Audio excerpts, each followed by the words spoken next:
Je la veux, cette terre.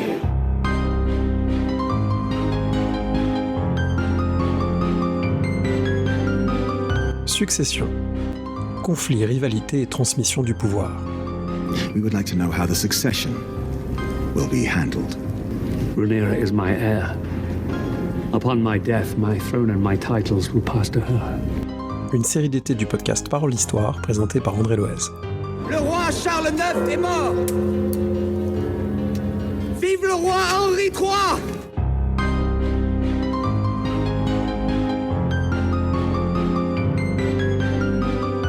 Bienvenue dans Parole d'Histoire pour cet avant-dernier épisode des histoires de succession qui nous accompagnent durant cet été 2026. J'ai le plaisir d'être avec Jeanne Moisan. Bonjour.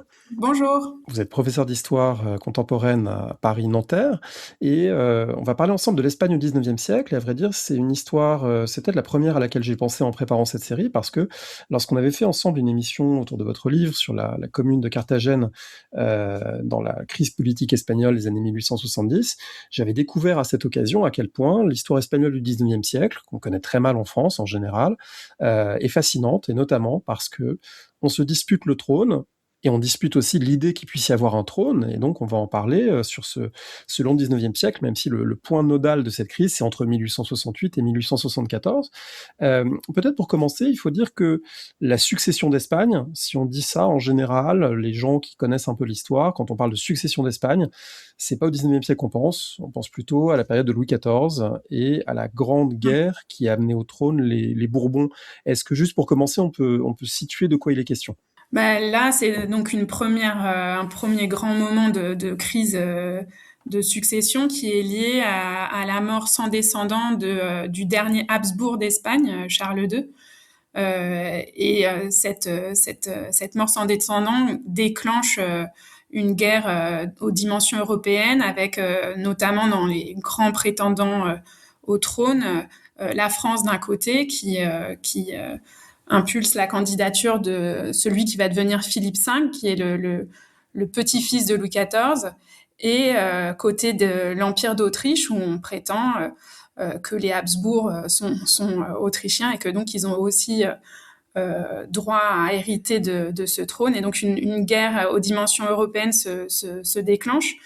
Ce qui est intéressant par rapport à ce qui va se dérouler au 19e, c'est-à-dire qu'on voit combien les problèmes de succession de la monarchie espagnole rencontrent tout de suite un écho européen avec un problème de règlement des enjeux de puissance à échelle européenne. Ça, je pense que c'est le premier grand héritage important pour le 19e siècle. Et le deuxième, c'est sur le plan mémoriel quelque chose qui est peut-être moins connu en France, le fait que cette guerre de succession a donc mis sur le trône les Bourbons d'Espagne, qui sont encore actuellement sur le trône d'Espagne, et que ces Bourbons d'Espagne ont fini par triompher à la fin de cette guerre de succession, donc qui a duré de 1701 à 1714. Elle s'est terminée par le siège de Barcelone. Et ça, c'est un épisode important parce que ça va aussi être constitutif de la mémoire négative de la monarchie espagnole en Catalogne, avec, par exemple, le jour national catalan, c'est le 11 septembre, qui commémore la fin du siège de Barcelone et les morts catalans lors de ce siège. Et en fait, en Catalogne, on raconte souvent que Philippe V, lorsqu'il est arrivé, son premier geste a été d'édifier la forteresse de Montjuïc, qui existe encore, et qui est davantage une forteresse offensive contre Barcelone qu'une forteresse défensive pour la ville. Donc ça révèle un peu quelque chose de l'ordre de, disons, l'imprégnation centraliste de cette nouvelle monarchie bourbonienne par rapport au modèle Habsbourg, qui était celui davantage d'une monarchie composite, ou en tout cas c'est comme ça que c'est resté dans les mémoires jusqu'à nos jours. Cette monarchie bourbonienne règne bon an mal an un siècle sans difficulté majeure, mais tout change avec la période napoléonienne, et du coup avant d'entrer dans les guerres de succession proprement espagnoles, il faut quand même parler un petit peu de cet intermède Joseph Bonaparte, et dire que à ce moment-là, lorsque Napoléon place sur le trône d'Espagne son propre frère, et donc démet le roi régnant Bourbon, c'est déjà en quelque sorte une crise successorale qui s'ouvre et une partie des Espagnols qui se demandent à cette occasion si c'est pas finalement un mal pour un bien, si on pourrait pas en sortir avec une Espagne démocratisée, libéralisée, débarrassée de ce que cette monarchie pouvait avoir de très conservateur. Oui, alors il y a toute une partie, alors je ne sais pas si c'est en termes de démocratisation que les choses se posent, mais c'est plutôt du côté des partisans de Joseph Bonaparte. On a notamment tout le parti qu'on appelle celui des afrancesados, donc les francisés, qui sont plutôt des élites éclairées en fait, qui vont profiter de l'instauration de cette monarchie dans l'égide napoléonienne pour moderniser les structures de l'État, en fait. Et ces élites afrancesadas, elles vont avoir une grande importance pendant tout le 19e siècle parce que même si elles vont s'exiler au retour de Ferdinand VII sur son trône, elles reviennent en fait périodiquement et puis même Ferdinand VII va finir par les utiliser pour mettre en place des réformes de l'État et dans le sens d'une modernisation notamment de la fiscalité. Donc en fait, cet intermède bonapartiste a effectivement eu une très grande importance. C'est aussi les premières lois de ce qu'on appelle le désamortissement, qui consiste à vendre les biens d'église et puis d'autres terres collectives. Donc en fait, ça va lancer toute une série de réformes de l'État qui vont être poursuivies au cours du 19e siècle. Et puis c'est la première constitution aussi qui va être adoptée en Espagne. D'une certaine manière, ça ouvre une séquence de conflits politiques qui va être globalement, évidemment pour vous c'est beaucoup plus nuancé, mais pour un observateur extérieur, ça se résume malgré tout à ces deux camps. Un affrontement qui est entre les tenants d'une monarchie très conservatrice traditionnelle, et puis ceux qui sont davantage partisans de réformes, d'une modernisation, d'une libéralisation de façon diverse et variée. Et ça, c'est les deux camps qui vont vraiment se déchirer pendant une énorme période, et c'est sous le règne de ce même Ferdinand VII, restauré après la chute napoléonienne, que les deux camps commencent à se cristalliser au moment où on commence à se poser la question de qui pourra lui succéder. On est dans les années 1830. Est-ce qu'on peut dire ce qui commence à se jouer à ce moment-là, et comment ce roi envisage sa propre succession et toute la difficulté à le faire? Oui, alors juste avant d'arriver aux années 30, il y a un moment en fait qui est important pour que on comprenne que c'est pas parce que par esprit de couper les cheveux en quatre que je dis que c'est un petit peu plus compliqué. C'est parce qu'en fait, pendant l'occupation napoléonienne, les gens qui vont s'opposer à Napoléon, ce sont aussi des gens qui vont impulser un processus révolutionnaire en Espagne. Au nom de la conservation, parce que effectivement, ils prétendent gérer le dépôt de souveraineté royale, mais ce faisant, ils créent des juntes révolutionnaires, donc des assemblées locales, et ça se déroule autant en Espagne qu'en Amérique. Donc ça va impulser un processus révolutionnaire qui va aboutir à l'adoption d'une constitution qui s'appelle la Constitution de Cadix en 1812. Et ce texte constitutionnel, il est vraiment une des grandes inspirations du libéralisme, non seulement européen, surtout en Italie, en Espagne et au Portugal, mais aussi en Amérique au XIXe siècle. Donc, c'est pas seulement des conservateurs, c'est-à-dire que effectivement, ils vont pouvoir capitaliser sur un esprit anti-français et donc du coup coaliser des secteurs populaires qui veulent résister à un certain esprit, disons, éclairé, mais ce faisant, ils enclenchent vraiment eux aussi un processus de politisation populaire extrêmement profond. Et c'est pour ça que par la suite, le règne de Ferdinand VII, il va être très complexe parce qu'il va essayer de mettre fin à cet esprit révolutionnaire, mais lui-même est obligé de s'appuyer un peu sur cet héritage. Et donc, du coup, il va pas complètement pouvoir bloquer ce processus. Donc, le moment où la crise apparaît avec le plus de visibilité, c'est au moment de sa mort en 1833, qui va déclencher une crise dynastique, une nouvelle crise dynastique très importante, avec le déclenchement de la première guerre carliste. Donc, en fait, un affrontement entre les partisans de sa fille, Isabelle II, qui n'a que 3 ans à ce moment-là, et les partisans de son frère, Carlos, donc Carlos, qui vont s'insurger, mais qui représentent de leur côté la défense effectivement là d'un parti ultra qui existe aussi en France à l'époque.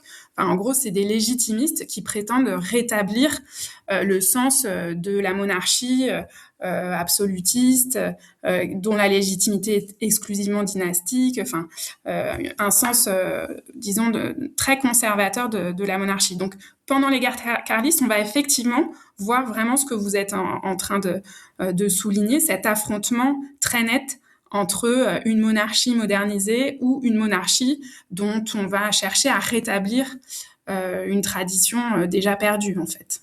Et cet affrontement se cristallise notamment sur la question de une femme peut-elle régner? Alors, la monarchie espagnole, c'est une monarchie Bourbon, donc du coup rattachée généalogiquement à la couronne française, qui elle-même, au cours du Moyen-Âge, a tranché cette question au début du XIVe siècle. On en a parlé dans cette série une fois pour toutes, puisque un certain nombre de gens en France ont inventé une loi qu'on a appelée la loi salique, on retrouvait un vieux texte et on a dit que c'était ça qui faisait force de loi pour dire que les femmes ne pouvaient pas recevoir la couronne. Et là, dans l'Espagne de 1830, on a le mouvement inverse, c'est-à-dire qu'on a le roi d'Espagne qui décide une sorte de coup de force juridique pour permettre à sa fille de pouvoir régner. Qu'est-ce qui s'est passé? Alors, ce qui se passe, c'est que, en fait, donc en 1830, il décide d'adopter un texte qui s'appelle la pragmatique sanction, qui abolit l'application de la loi salique en Espagne, loi qui avait été importée en fait avec l'arrivée des Bourbons sur le trône d'Espagne.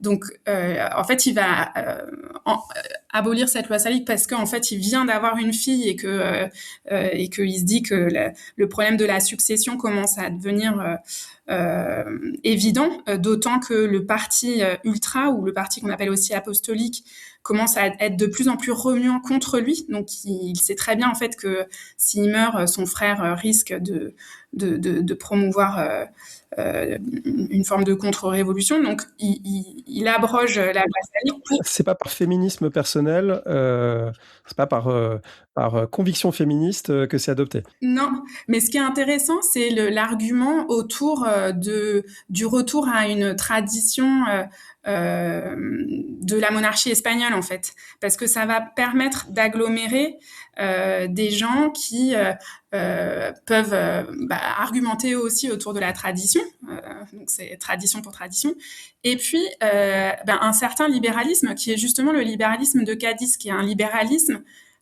historiciste, c'est-à-dire qui s'appuie sur l'idée d'une constitution ancienne, à l'inverse des afrancesados qui sont du côté d'un libéralisme à la française, en fait, plus rationnel, et qui serait moins héritier comme ça de traditions anciennes. Donc ça va lui permettre comme ça d'argumenter autour de la restauration d'une tradition proprement espagnole. Et puis pour les partisans d'Isabelle II, il va aussi avoir une dimension modernisatrice, en fait, à lutter pour les droits de cet enfant alors, il y a d'abord la régente Marie-Christine, et pour les droits futurs au trône d'Isabelle II, il se présente comme isabellin ou christinien, et donc en fait les libéraux se placent sous l'égide de noms de femmes dont on entend défendre les droits à régner. C'est assez fascinant parce que lorsque Ferdinand VII donc meurt en 1833, on pourrait s'attendre, dans une Espagne qu'on imagine volontiers, traditionnaliste, catholique, que la noblesse espagnole, il y a le frère du roi qui est appuyé par ce courant conservateur, la fille du roi n'a que 2 ou 3 ans, donc c'est une femme, c'est une enfant, et elle a face à lui le frère du roi. On aurait pu penser que ça allait pas marcher. Enfin, il y a quand même des meilleures circonstances pour que ça marche, et pourtant ça marche. Alors ça déclenche une guerre, Mais Carlos, il est quand même marginalisé, vaincu dans un premier temps, ou en tout cas, bon, le carlisme ne disparaît pas, mais l'État légitime reste aux mains de cette reine enfant et de son entourage. C'est assez étonnant quand même que ça ait marché. Oui, je pense qu'en fait, c'est pour ça que c'est important de prendre acte de ce qui s'est passé pendant la présence napoléonienne en Espagne, c'est-à-dire vraiment le lancement d'un moment révolutionnaire très ample qui va déboucher sur une crise de toute la monarchie à échelle atlantique, hein, parce qu'en fait, de l'autre côté de l'Atlantique, les juntes révolutionnaires vont aussi se soulever pour gérer le dépôt de souveraineté royale et du coup enclencher un processus révolutionnaire très profond aux Amériques. Et donc, comme je l'ai dit, il y a ce processus constitutionnel qui est enclenché en 1812 et il est réenclenché en 1820 parce qu'il y a une révolution qui a lieu en 1820, donc toujours sous Ferdinand VII, et qui impose le retour à la Constitution de Cadix.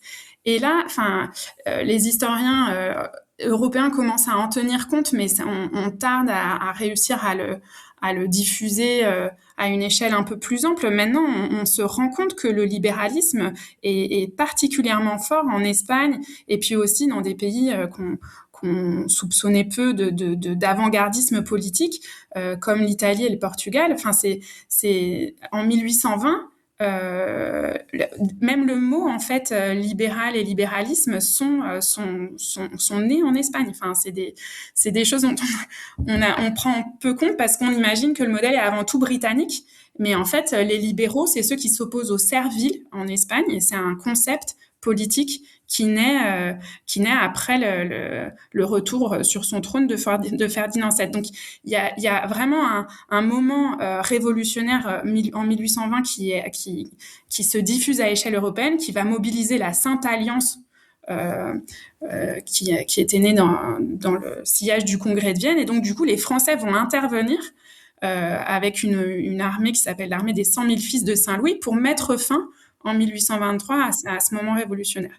Et ce qui est intéressant, c'est que Ferdinand VII compte sur la Sainte Alliance pour bloquer ce processus libéral et révolutionnaire, mais en fait, il va pas pouvoir bloquer ce processus jusqu'au bout parce que à cause de la rupture de la monarchie aux Amériques et le fait que c'est les indépendantistes gagnent la guerre contre lui. Et en fait, ça crée une fracture monumentale des finances espagnoles, la couronne est en faillite en fait, et ça l'oblige à adopter des réformes. Et ces réformes sont mises en place par justement ces libéraux afrancesados dont je parlais au début. Donc il va y avoir toute une série de réformes modernisatrices qui sont adoptées par un roi qui lui-même est très conservateur. Et c'est ça qui va mobiliser contre lui les partisans de son frère. Mais en fait, la monarchie n'a pas vraiment le choix. C'est-à-dire que soit elle implante une réforme de sa fiscalité à échelle de la métropole et des quelques colonies qui restent, soit c'est la faillite complète. Donc c'est ça aussi qui explique pourquoi finalement cette révolution libérale va finir par gagner contre les partisans d'un retour ou d'une permanence de l'ancien régime qui était plutôt défendu par alors à la fois la noblesse et le clergé, mais aussi par des paysans ou des petits artisans urbains qui se sentaient malmenés par les réformes libérales, ces réformes libérales qui existent à échelle européenne où on va garantir la propriété privée dans les campagnes et empêcher les droits d'usage tels qu'ils existaient pour toute une classe de paysans. Et donc du coup, c'est surtout ceux-là qui vont se mobiliser pour les carlistes.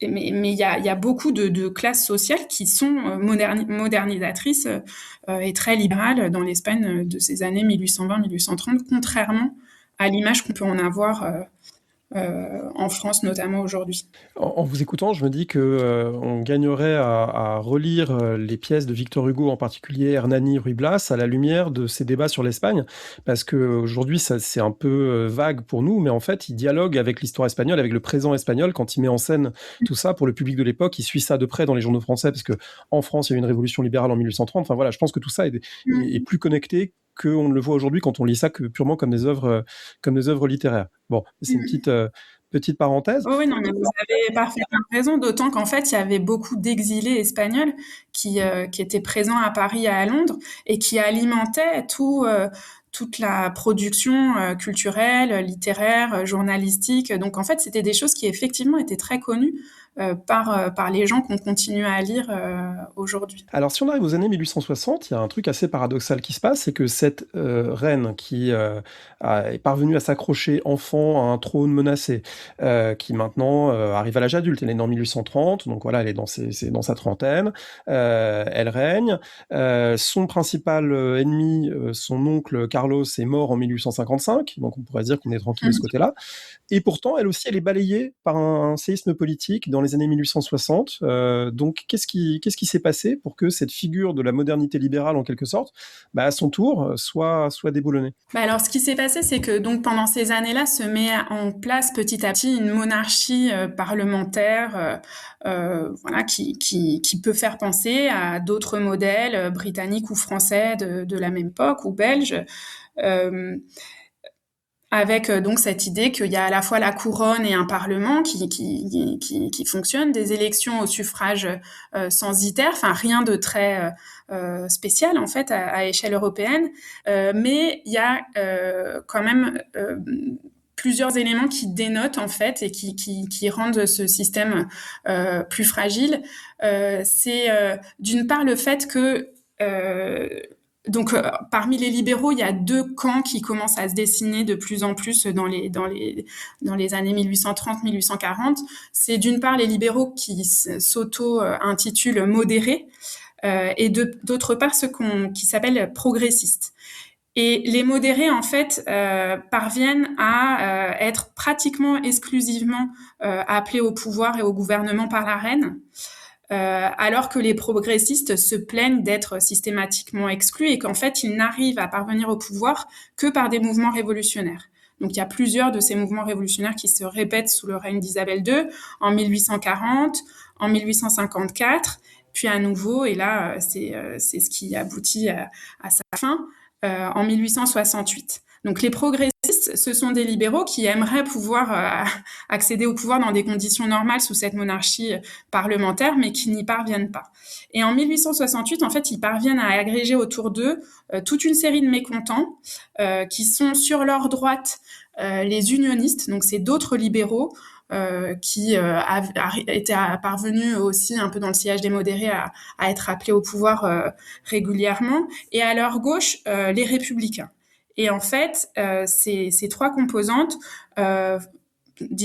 complotent contre la reine en exil à la fin des années 1860 et ils finissent par lancer un pronunciamiento qui est victorieux et qui l'oblige à quitter son trône et à s'exiler à Paris en 1868. Donc c'est la grande révolution qu'on appelle la révolution glorieuse par imitation de la révolution glorieuse anglaise qui en principe devait mettre fin au règne des Bourbons en Espagne.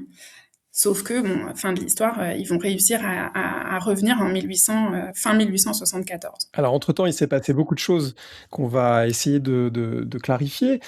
Comme souvent, c'est une révolution qui ligue des gens contre un pouvoir en place, qui sont pas du tout tous d'accord entre eux, mais ils sont au moins d'accord sur une chose, c'est qu'ils veulent plus, a priori, d'Isabelle II, et puis on verra bien la suite, et il y a des luttes de pouvoir qui vont démarrer.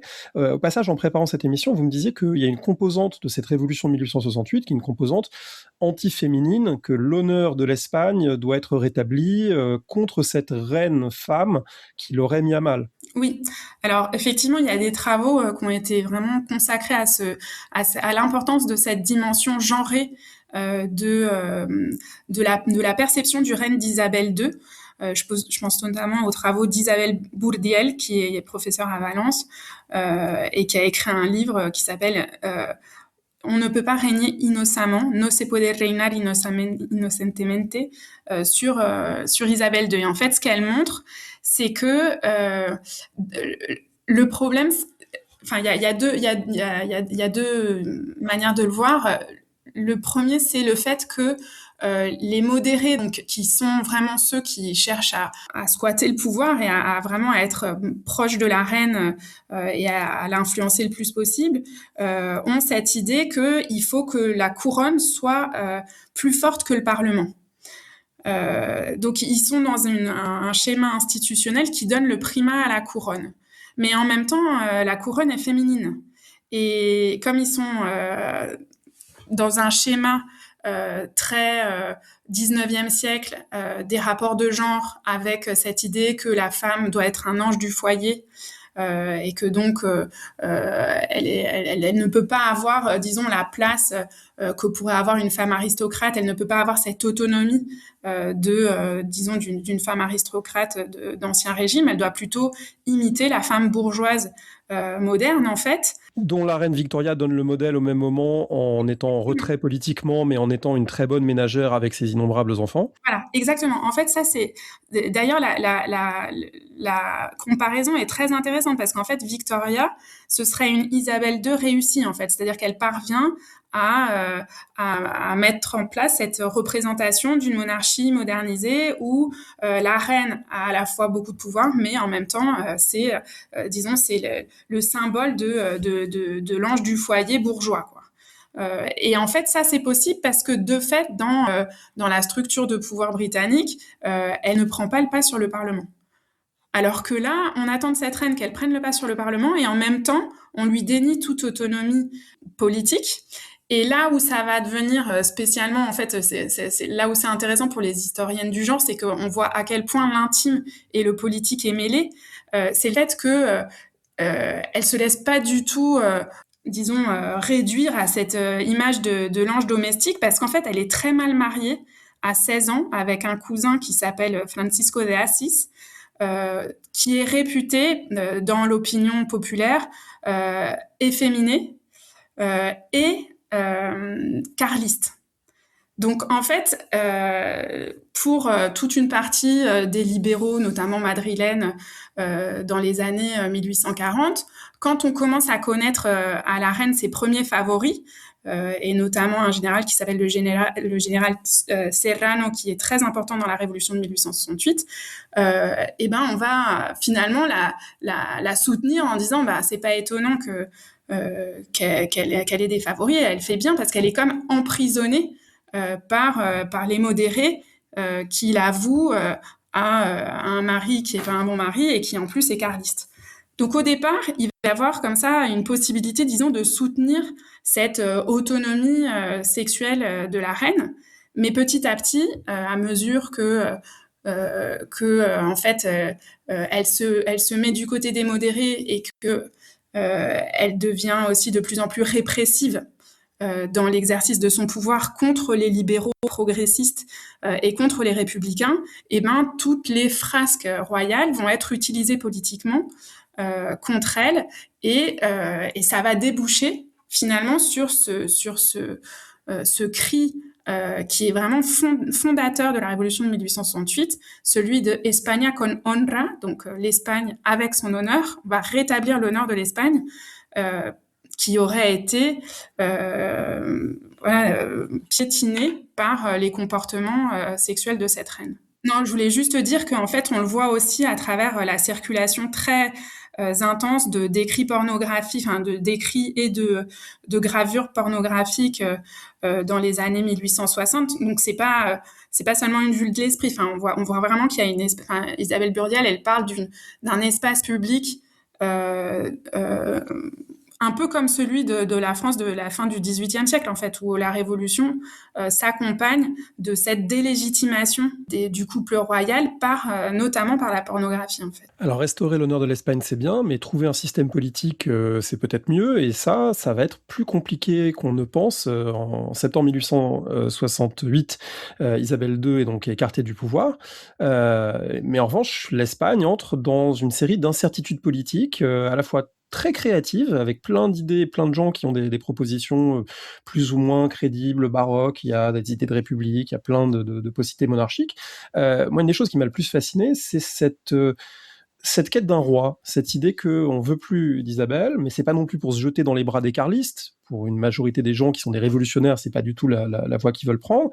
La République, ça fait quand même peur. D'ailleurs, la France voisine n'est pas encore en République, et donc la République, bon, il y a quelque chose quand même de peut-être dangereux, sulfureux qui est associé, mais on est quand même dans une grande vague de démocratisation à l'échelle mondiale. Il y a des réformes en Grande-Bretagne, il y a la guerre civile américaine qui vient de se finir, donc quand même une sorte de grande poussée démocratique, et du coup, c'est la recherche à la fois d'un système et d'un roi. Alors, on pourrait entrer dans un niveau de détail très très élaboré, mais peut-être dans les grandes lignes, est-ce qu'on peut donner une idée de quelles sont les options que ces hommes commencent à envisager comme possibles souverains d'une Espagne débarrassée des Bourbons, ne tombant pas dans la République, l'anarchie, voire le socialisme, comme les gens que vous avez étudiés à Carthagène ont pu le défendre.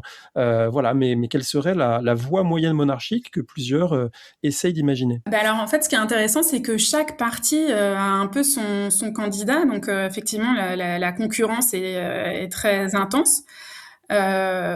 D'abord, Isabelle II, elle est pas morte, hein. Enfin, je veux dire, on l'a pas décapitée, hein. Elle est juste exilée à Paris. Et puis en plus, elle a un fils qui s'appelle Alfonso, et elle abdique en sa faveur en 1870 à Paris. Donc déjà, il va y avoir cette possibilité pour le parti qu'on va appeler alfonsiste, de défendre le retour des Bourbons sur le trône. Donc là, ça s'est défendu par toujours ces mêmes libéraux modérés qui ont été au pouvoir pendant tout le règne d'Isabelle II. Donc ça, c'est une première possibilité. Et ensuite viennent les possibilités qui sont celles de la coalition révolutionnaire. Donc cette coalition dont j'ai parlé tout à l'heure, qui rassemble à la fois des libéraux de l'opposition à Isabelle II et des républicains. Alors, ces libéraux, quand ils mettent en place la révolution de septembre 68, ils s'occupent assez vite d'écarter les républicains, parce que, comme vous l'avez dit, en fait, ils ont peur d'une révolution qui irait de plus en plus vers la gauche et qui serait de moins en moins contrôlable. Donc, en fait, ils en nomment aucun au gouvernement provisoire, et puis ils essayent surtout d'enlever leurs armes aux milices qui ont rendu possible la révolution. Et le débat se déroule surtout entre les monarchistes libéraux. Donc on a du côté de ceux qui sont les unionistes, donc qui sont, disons, les plus à droite. Eux, ils sont favorables à la candidature du duc de Montpensier, qui représente la famille d'Orléans, la famille française d'Orléans, avec Antoine d'Orléans, qui s'est marié avec une sœur d'Isabelle II. Donc c'est à ce titre-là qu'il prétend hériter du trône d'Espagne. Et alors le problème de ce candidat, c'est que Napoléon III n'en veut pas, parce qu'évidemment, il n'a pas envie d'un Orléans sur le trône d'Espagne. Donc c'est intéressant de voir là encore comment est-ce que le débat sur ces candidatures se répercute immédiatement sur les rapports de pouvoir à échelle européenne. Et une autre possibilité, à mesure où, que cette candidature du duc de Montpensier, qui va vraiment faire campagne pour lui-même pendant ces années-là, cette candidature va être décrédibilisée au fur et à mesure, et on pense à Serrano lui-même, donc le général Serrano dont je parlais tout à l'heure, qui était le premier favori de la reine Isabelle II, si vous avez suivi l'histoire de ses amants. Et c'est un des chefs du parti des unionistes, et donc lui, ça va devenir le chef du gouvernement de coalition révolutionnaire, et donc il incarne une certaine continuité et stabilité, et on va envisager de le faire roi. Ce qui est important, parce qu'en fait, bon, je reviendrai là-dessus, mais dans les années qui suivent, il y a la République finit par s'imposer pendant 2 ans, en 1873 et 1874, et Serrano va devenir le président de la version autoritaire de cette République en 1874. Donc,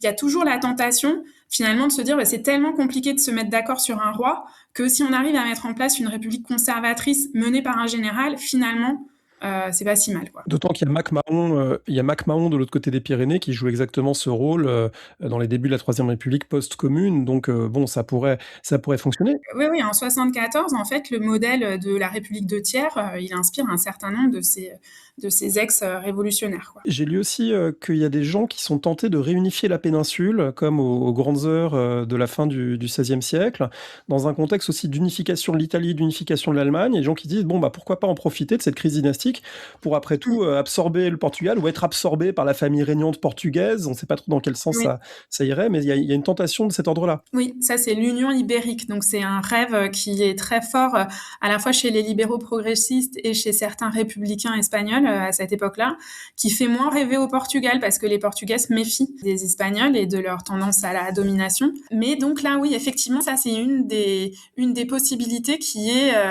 évoquée par les progressistes. Donc dans ce camp progressiste, là, il y a un autre général qui va s'imposer autour de ces années, c'est le général Prim. Et donc lui, il va essayer de susciter la candidature de Ferdinand du Portugal, qui a régné, qui était un roi consort. En fait, c'était sa femme qui était la reine. Et donc du coup, à la mort de sa femme, ce sont ses fils qui sont devenus rois du Portugal, l'un puis l'autre, après la mort du premier. Et donc lui, il est un candidat sérieux, mais il refuse la demande espagnole à 2 reprises. Donc voilà, les possibilités sont déboutées à cet endroit-là. Et donc du coup, c'est pour ça que ces progressistes, pour lesquels vraiment ce qui est absolument fondamental, c'est qu'il ne faut pas un Bourbon. Ça devient vraiment leur thème principal, avec un Bourbon jamais. Eh ben, ils vont chercher donc du côté du Portugal, du côté de l'Italie, où ils vont solliciter la famille Savoie. Ça va être finalement l'option qui va l'emporter à travers le duc d'Aoste, donc qui devient Amédée Ier de Savoie au départ. Et la troisième candidature possible, c'est Léopold de Hohenzollern, donc qui est donc un prince allemand. Alors justement, il faut qu'on en parle parce que c'est quand même, du point de vue français, celui qui a la plus grande importance. C'est pas lui qui a été choisi, sa candidature a été retirée, mais c'était quand même la manœuvre politique et diplomatique qui est à l'origine de la guerre de 1870. Là aussi, c'est pas toujours bien connu cette guerre. Bon, voilà, on l'associe à la défaite de Sedan, la chute de Napoléon III, les manœuvres de Bismarck, etc. Mais c'est bien la crise de succession espagnole qui a été instrumentalisée pour déclencher là aussi un conflit d'une immense importance européenne. Alors pourquoi on serait allé chercher un Allemand qui a eu cette idée? On sait qu'au XIXe siècle, quand on a besoin d'un roi, souvent on va piocher un Allemand parce qu'il y a plein de princes allemands avant que l'Allemagne soit unifiée. Donc c'était le cas pour la Grèce, pour la Bulgarie, on a des Allemands déjà un peu partout qui règnent. Pourquoi on aurait eu besoin d'un Allemand à la tête de l'Espagne qui a eu cette idée? C'est toujours Prim, donc le général Prim, qui était ce général progressiste qui cherchait, qui est devenu en fait une fois que en 1869 la constitution de la monarchie parlementaire espagnole a été adoptée. C'est-à-dire il y a eu d'abord un gouvernement de coalition révolutionnaire, puis des Cortes constituantes, et ces Cortes constituantes ont adopté le principe d'une monarchie parlementaire démocratique avec suffrage universel masculin. Le problème, c'est qu'il n'y avait pas de roi. Donc, c'est là que se mettent en place les recherches de candidats. Et Serrano devient président de cette, régent de cette monarchie parlementaire, et est porté à la tête du gouvernement Prim, qui est donc le chef des progressistes. Donc là, il va y avoir une marche. C'est la première fois que, depuis le début de cette révolution, les progressistes sont au pouvoir. Et c'est vraiment eux qui vont enclencher les processus de tractation diplomatique du côté du Portugal, du côté de la Savoie, mais en fait, on les déboute souvent parce qu'il faut imaginer qu'on est dans un moment où Maximilien d'Autriche a été tué au Mexique. Enfin, en fait, c'est assez risqué d'être roi dans un moment révolutionnaire comme ça. En fait, ça fait pas forcément rêver tout le monde. Donc, c'est associé à des risques importants. Donc je pense que ça explique pourquoi Prim reçoit pas mal de réponses négatives jusqu'au moment où Léopold de Hohenzollern lui dit oui. Mais l'ambassadeur français vient tout de suite lui expliquer que en fait c'est très compliqué. Enfin, en tout cas, il va l'expliquer à Guillaume Ier de Prusse, dont il est un cousin éloigné, sachant que la principauté de Hohenzollern, elle a été annexée par la Prusse récemment. Donc en fait, on est vraiment dans une principauté vassale de la Prusse, quoi. Donc évidemment, Napoléon III, qui faut s'imaginer, on est là quelques années après Sadova, donc qui est la grande victoire prussienne contre l'Autriche, et la Prusse est en train de parvenir à mener l'unité allemande de son côté et en mettant de côté l'Autriche, c'est-à-dire c'est la solution petite allemande menée par la Prusse qui est en train de gagner, et ça fait peur côté français. Donc, quand un Hohenzollern est proposé sur le trône d'Espagne, il y a tout de suite un fantasme d'encerclement de la France qui se réveille, et Napoléon III dépêche un ambassadeur pour dissuader Guillaume Ier de Prusse de soutenir cette candidature. Donc, Léopold de Hohenzollern accepte de ne pas poursuivre le processus. Mais entre-temps, en fait, il va y avoir ce texte très important qui s'appelle la dépêche d'Ems, qui est ce télégramme où Bismarck va reprendre une déclaration de Guillaume Ier en la tronquant et en exagérant son contenu pour la rendre plus provocante, de manière en fait à faire réagir les Français pour leur donner la position des agresseurs et les forcer à l'entrée en guerre en fait. Parce que l'idée c'est que les Français demandent une déclaration formelle à Guillaume Ier selon laquelle non seulement il renonce au trône pour Léopold de Hohenzollern, mais aussi où il accepte de s'engager à ne jamais reprendre ce trône. Et en fait, Guillaume Ier dit on peut pas rédiger une déclaration dans l'absolu et pour tous les temps, sauf que dans la dépêche d'Ems, on n'explique même pas le renoncement au trône fait par Léopold de Hohenzollern. Donc c'est cette dépêche qui va déboucher sur des manifestations nationalistes en France et en Allemagne et qui va ensuite provoquer la déclaration de guerre française contre la Prusse le 19 juillet, si je me souviens bien, 1870. Et Napoléon III capturé dans la foulée à peine un mois et demi plus tard. Donc on peut dire d'une certaine manière que la révolution de septembre 1868 qui a renversé Isabelle II d'Espagne a aussi renversé par un coup de billard Napoléon III, qui certes est tombé dans le panneau que Bismarck lui avait tendu. Donc ça c'est passionnant pour voir encore une fois les résonances européennes de ces questions espagnoles. Et en pleine guerre franco-prussienne, avec déjà Napoléon III capturé, mais la République qui tant bien que mal essaie de continuer le combat, en novembre 1870, les Cortés votent. Et ça, à ma connaissance, c'est le seul vote, il n'y a pas de vote comme ça dans l'histoire ailleurs, à un autre moment. Ils votent pour choisir un roi. Donc tout le monde dépose son bulletin pour dire moi je veux bien Savoie, moi je préfère un autre, moi je m'abstiens, etc. Et c'est quand même très étonnant comme processus politique. Oui, c'est très étonnant, et d'ailleurs c'est amplement commenté sur le moment, par exemple par les républicains qui disent que ça n'a aucun sens d'élire un roi, puisque la royauté c'est la légitimité dynastique, et que la légitimité dynastique elle peut pas venir d'un bulletin de vote.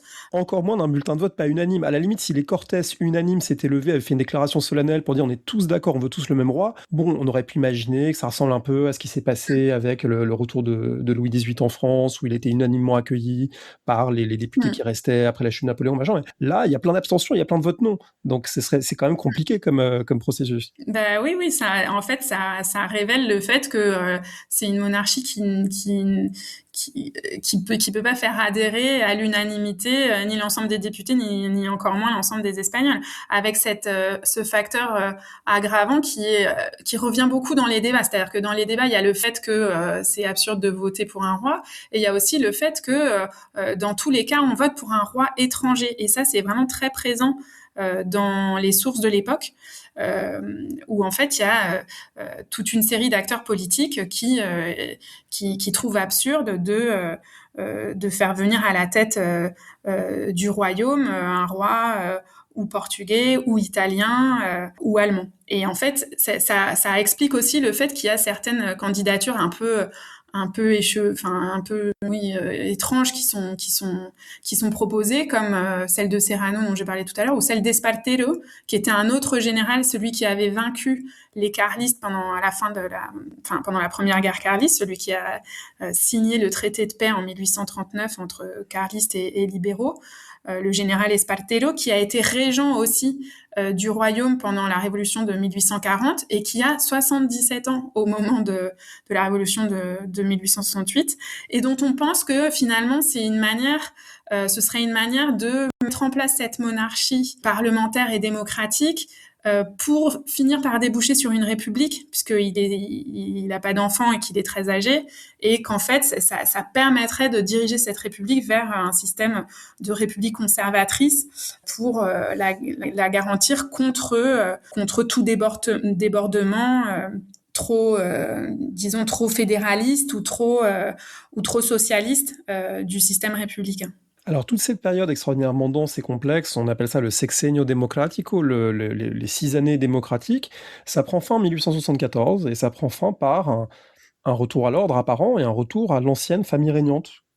Pour conclure, qu'est-ce qui s'est passé pour que finalement, tout ça pour ça, après avoir renversé Isabelle II, on retrouve cette dynastie bourbonienne sur le trône 6 ans plus tard?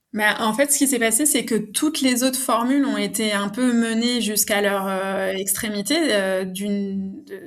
Le monarque élu, c'était donc cet Amédée de Savoie qui devient Amédée Ier et qui finit par abdiquer le 11 février 1873 face aux difficultés de régner dans une société si divisée. Et notamment parce qu'en fait, un des motifs de son abdication, c'est qu'il essaye de mettre en place une réforme dans l'armée et que tous les officiers d'artillerie démissionnent en bloc contre cette réforme. Et en fait, s'il n'a plus l'unanimité de l'armée derrière lui, il peut plus continuer à mener la guerre à Cuba, dont on n'a pas parlé jusqu'à présent, mais qui en fait est absolument décisive pour expliquer aussi le niveau de tension politique traversée par le pays à cette époque. Donc en fait, il peut pas régner sans l'armée et le mur mis par les officiers face à cette réforme révèle sa fragilité en fait. Donc il abdique et une république est mise en place par défaut. Qui va, elle aussi, là c'était ce dont on avait parlé la dernière fois, déboucher sur des conflits entre des versions plus ou moins centralistes ou plus ou moins conservatrices ou au contraire socialistes de la République. Et comme aucun consensus ne se met en place, et puis en fait, il faut aussi justement évoquer le fait que depuis 1868, effectivement, cette période, on l'appelle sexennat démocratique, mais c'est une appellation qui date de la fin du franquisme, en fait, qui est le moment où c'est devenu un chrononyme, comme on dit, très très populaire, ça date de là. Les acteurs n'en parlaient pas comme ça, en fait. Eux, ils parlaient de la Révolution de 1868 et de la Première République, comme des phases vraiment très très très identifié. Et en fait, tout ce moment-là, c'est un moment de révolution à échelle de tout l'Empire, avec une guerre qui est menée pour maintenir la tutelle de l'Espagne dans l'Empire. Il faut s'imaginer qu'il y a 200 000 conscrits qui sont envoyés outre-mer, et c'est que des gens qui viennent de milieux populaires parce que la conscription est inégalitaire. Donc, ça crée un foyer de mécontentement social fondamental qui explique aussi pourquoi ces gouvernements successifs et ces projets qui sont quand même des projets d'élite sans grand fondement sociaux, ils n'arrivent pas à s'installer parce qu'en fait ils sont installés sur un moteur de mécontentement général qui est le fait que les gens n'ont pas envie de mourir pour Cuba. Et encore moins une Cuba esclavagiste en fait. Donc c'est pour ça en fait que fondamentalement, je pense, après c'est pas forcément comme ça que c'est expliqué par la plupart de mes collègues, mais je pense que quand on regarde les choses à échelle impériale, on comprend mieux pourquoi cette expérience ne se stabilise pas en 1873-1874, parce que 74, dernière expérience, c'est cette phase autoritaire de la République avec Serrano en président, qui effectivement s'imagine en MacMahon et a plein de collaborateurs qui aiment beaucoup Thiers et sa manière de faire. Donc ça aurait pu prospérer, mais en fait les mécontentements à la fois populaires et de ce lobby pro-colonial qui veut continuer à mener la guerre sont trop importants pour laisser cet état de choses perdurer. Et donc, on a il y a 2 pronunciamientos d'affilée qui ont lieu, et le deuxième rend possible le retour des Bourbons en la personne de Alphonse XII qui est porté au pouvoir en 1875, donc le fils d'Isabelle II, qui finalement, du coup, arrive à revenir par la porte. Il y a un dernier élément pour expliquer pourquoi les Bourbons reviennent en 1875 et s'installe à nouveau au pouvoir en Espagne, alors que leur départ avait suscité une adhésion collective en 1868 avec la Révolution de septembre. C'est aussi qu'en fait, ce contexte révolutionnaire et guerrier qui démarre avec la Révolution de 68 engendre une réponse contre-révolutionnaire. Et cette réponse contre-révolutionnaire, elle prend une forme qui est classique en Espagne, c'est celle du carlisme et de la capacité de ce camp légitimiste à susciter une guerre de guérilla et une guerre civile. Donc en fait, en 1872, une nouvelle guerre carliste est ouverte avec un nouveau candidat. Alors tout à l'heure, vous avez dit que le premier candidat, Don Carlos, était mort en 1855, mais un de ses descendants prend la relève et se fait appeler Charles VII. Et en fait, les mêmes facteurs qui expliquent l'insurrectionnalisme républicain favorisent aussi l'insurrectionnalisme carliste avec, par exemple, le recrutement d'indisciplinés ou d'insoumis qui ne veulent pas partir pour la guerre à Cuba, qui sont recrutés par ce camp carliste. Donc, c'est un autre des candidats importants au trône d'Espagne qui est suscité par ce camp-là. Et en fait, en appelant Alphonse au pouvoir, donc le fils d'Isabelle II, finalement, Cánovas del Castillo, qui est donc le grand architecte du régime de la Restauration qui va suivre cet épisode révolutionnaire, parvient en fait à essayer de capter toutes ces options qui étaient présentes pendant cette période.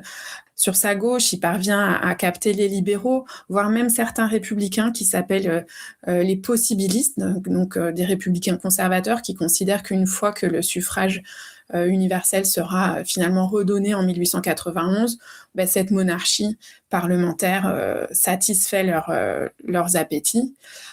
Et sur sa droite, en fait, il parvient à intégrer une certaine partie du camp légitimiste, notamment avec le parti qu'on appelle néo-catholique. Et en échange, il leur assure une présence importante du catholicisme, notamment dans l'éducation publique, enfin dans l'éducation en général, avec justement un retard pris par l'éducation publique par rapport à d'autres pays européens à cette époque-là. Donc c'est encore un autre paramètre à tenir en compte, cette présence d'un candidat carliste pas loin de gagner pendant cette période et qui est finalement déplacé par le retour des Bourbons en 1875. Merci beaucoup pour toutes ces explications. J'espère qu'on aura donné envie de s'intéresser à cette histoire de l'Espagne au 19e, qui est aussi une histoire européenne, impériale, mondiale, et que je trouve vraiment passionnante. Est-ce qu'il y a des choses qu'on peut voir ou lire si on a envie de prolonger, d'approfondir un petit peu ce dont on vient de parler? Alors, en français, en fait, c'est un peu difficile de trouver des choses disponibles. On va bientôt, avec plusieurs camarades, là, d'ici 2 ans, livrer une nouvelle histoire de l'Espagne. On va essayer de tenir compte de tous ces aspects. Mais sinon, là, dans les livres que j'ai aimé retourner lire en préparant ça, vraiment Isabelle Burdiel, c'est une des historiennes les plus, qui a le plus renouvelé les approches de la monarchie espagnole du 19e siècle. Bon, je mettrai les références sur le site de l'émission. Un grand merci encore une fois à Jeanne Moisan. Merci à vous. Et rendez-vous la semaine prochaine pour le dernier volet de ces histoires. Merci d'avoir écouté cet épisode de la série Succession. Rendez-vous sur le site de Parole d'Histoire pour tous les détails et les autres émissions. Et à la semaine prochaine.